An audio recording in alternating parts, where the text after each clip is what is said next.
Let's now take a look at Action TV.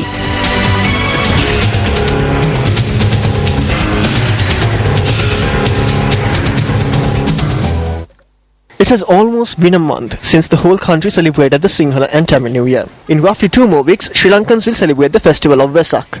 However, Aurudu Utsava continue to take place in several places around the country. There might be several reasons behind delaying an Aurudu Utsava, including the inability to find sponsors, the inability to book required infrastructure, or simply because organizers cannot allocate a specific time period. One could imagine that the Aurudu Utsava of the CEB was delayed due to one or more of the above mentioned reasons, or because of some other special reason. The special reason could be the time and effort put in by officials of the CEB and the subject ministry to reduce the losses incurred by the CEB. As a result of this, a decision was reached to transfer the burden of these losses onto the public. After much wrangling, a new tariff structure was approved recently, and stakeholders who pushed for these new tariffs were able to breathe a sigh of relief. This could be clearly seen if one were to pass the Muddura grounds in Ratnapura today. Workers attached to the CEB were seen working throughout the night yesterday, putting up 3 giant stages and decorating the grounds to host the Aurudu Utsava for Zone 3 of the CEB. Ratnapura, Horana, Abisavella and Homagama come under the purview of Zone 3. However, vehicles used to ensure a constant supply of electricity in other parts of the country were used to illuminate the ground in Ratnapura for today's Aurudu festival.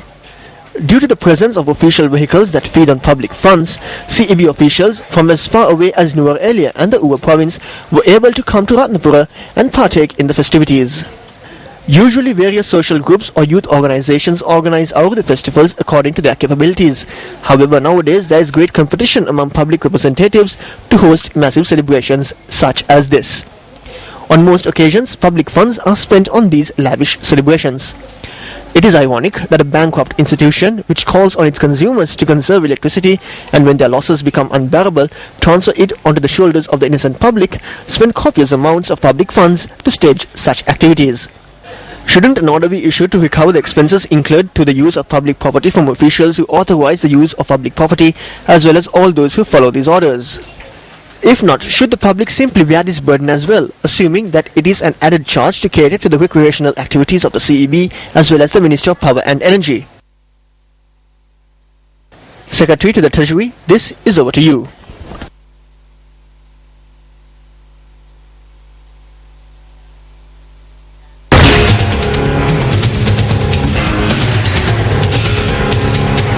Well, it's time now for the newspaper cartoon of the day.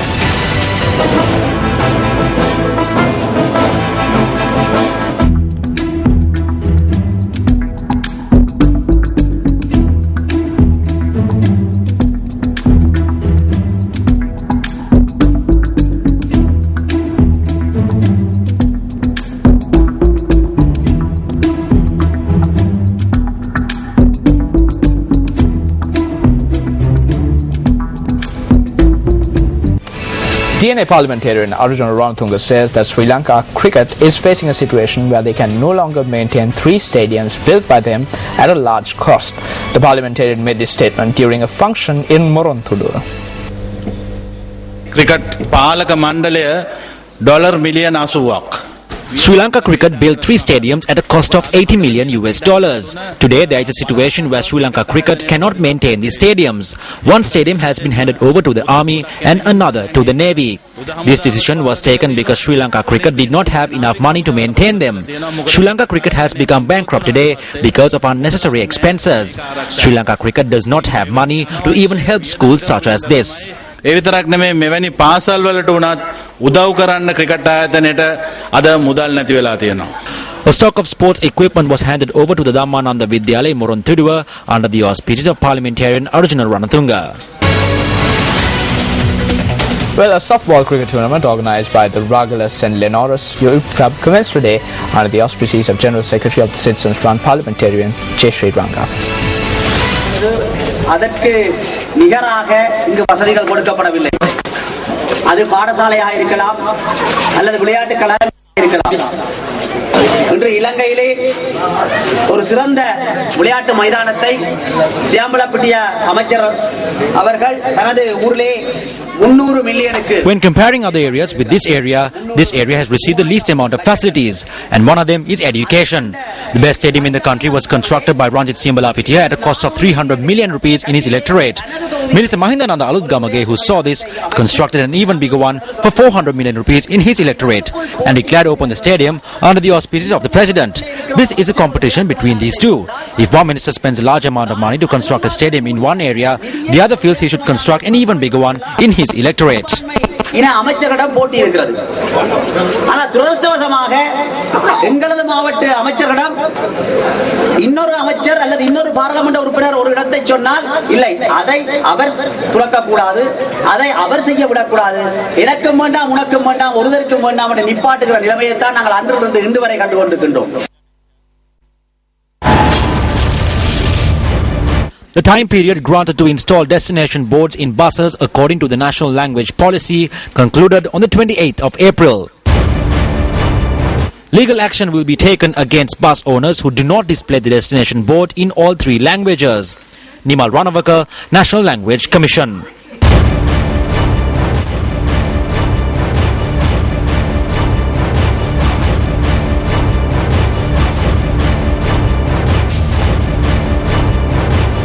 Why are the laws and policies being limited to mere words?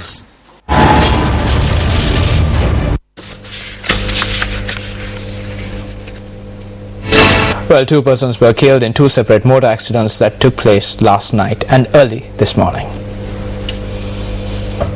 1 person was killed and 2 others injured in an accident along the New Gaul Road in the Kuralavel area in Mortua at around 3 this morning.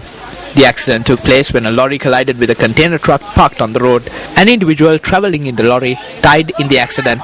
The police said that the victim had been identified as 42-year-old Saman Udeshanta, a father of 2 from Vadua. The 2 injured persons have been admitted to the Pandur Base Hospital for treatment. Meanwhile, 1 person was killed at around 7 last night in a head-on collision involving a lorry and a motorbike. The police said that 3 persons had been travelling on the motorbike at the time of the accident.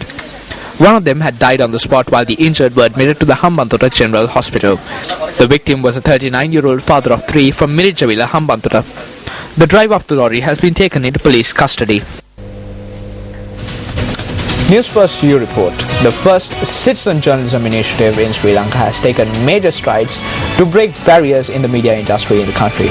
Now, bearing testament to this, the second phase of the News First View reporter workshops was held in Colombo today with the participation of many News First View reporters from across the island. A large number of News First View reporters who joined us in the recent past arrived at the auditorium of the Capital Maharaja organization to attend the second workshop for News First View reporters. The aim of the workshop is to hone the skills of News First View reporters in the areas of news reporting and citizen journalism. Special attention was focused on how a newsroom functions, as well as new technology can be integrated into news reporting.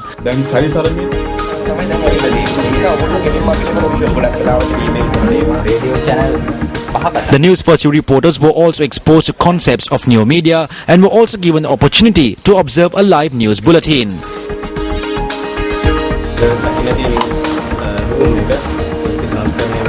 It was a very useful program for us. We have updated our knowledges about how to report newses and what are the newses to be get and how to send it to say News First. And about News First also we have got a very large amount of knowledge today here in News First. The U Reporter நிகழ்ச்சியில் இந்த பயிற்சி நிகழ்ச்சியில் நான் பங்கு பெற்று U Reporter, which was launched by Sri Lanka's premium news reporter, News First is very useful. Bringing the people's issues into the news, that is what News First U Report is all about. மக்கள் ஊடகவியலாளர்கள் எவ்வாறு பங்களிப்பு வழங்கலாம்? Starting off the report is very beneficial for all of Sri Lankan youth who are seeking their knowledge in the journalism. I had a training in the morning with how to telecast and how the priority is given for each and every sector of the news. I mean, a very wonderful day for me in my life. Thank you very much for Shakti. I mean, MBC, MTV, Sirasa, Shakti, Sirasa FM, all the televisions and all the telecasting stations.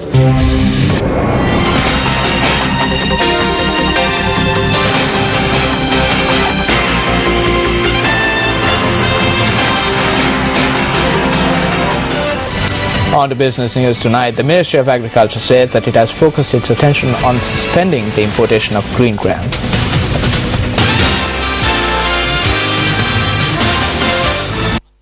Secretary to the Ministry Vijay Ratna Sakala Surya noted that a program has been prepared to produce 27,000 tons of green gram that is required for the domestic consumption.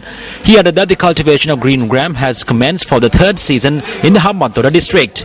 He added that the ministry hopes to implement this program in the other districts and complete the domestic consumption before the end of the year.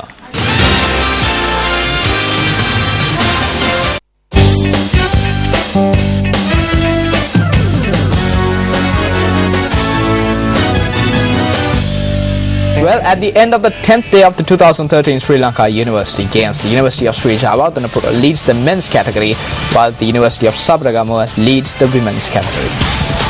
The track and field events of the games commenced today at the Diagama Mahinda Rajapaksa Stadium. GD Jasundra from the University of Colombo won the women's javelin throw with a throw of 32.44 meters. DK Madhurapirma from the University of Sri Jawaharlal won the women's discus throw with an achievement of 36.27 meters. IS Dananda of the Sri Jawaharlal University won the women's 400 meters hurdles event, clocking a time of 1 minute 8.3 seconds. Her teammate AD Madhushankar won the men's event, clocking a time of 57.1 seconds. On to motorsports news now, triple world champion Sebastian Vettel set the fastest lap in Spanish Grand Prix practice, with Ferrari's local favourite Fernando Alonso a close second to split the Red Bull drivers. With sunshine replacing the morning's drizzle, when Fernando Alonso was top of the timesheets with a largely meaningless lap of 1 minute 25.252 seconds on a drying track, Vettel produced the quickest time of 1 minute 22.808 seconds. Alonso was 0.017 seconds slower, with Australian Mark Webber third with a best lap of 1 minute 22.891 seconds. Qualifying has been critical at the Circuit de Catalunya in the past, with 18 of 22 winners there to date starting on pole position, and all but one, Michael Schumacher from third in 1996 from the front row of the grid. Plans to provide more track action in the first session by giving drivers an extra set of prototype long-lasting hard tyres was timed by the weather, with leaden skies and drizzle replacing Friday's sunshine.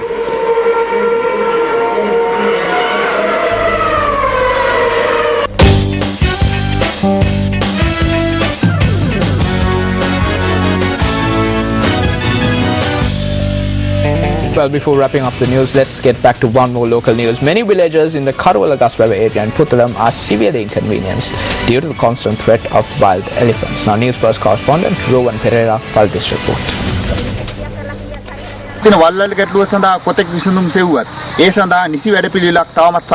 A number of villagers in this area face a constant threat of wild elephant attacks.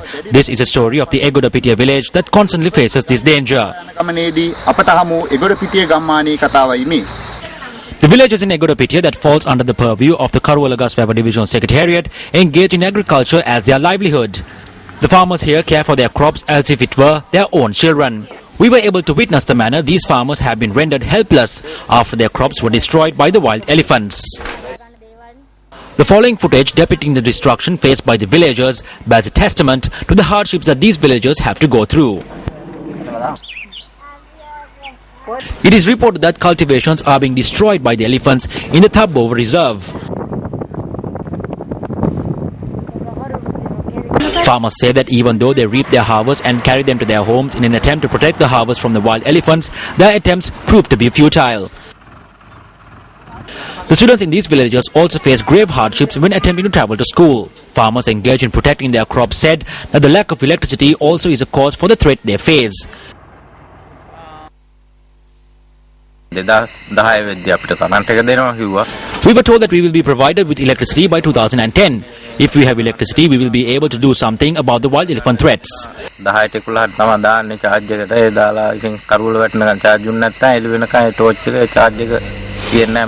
In a backdrop where development has become merely a mirage to these farmers, when will officials take steps to eliminate this village with the race of development?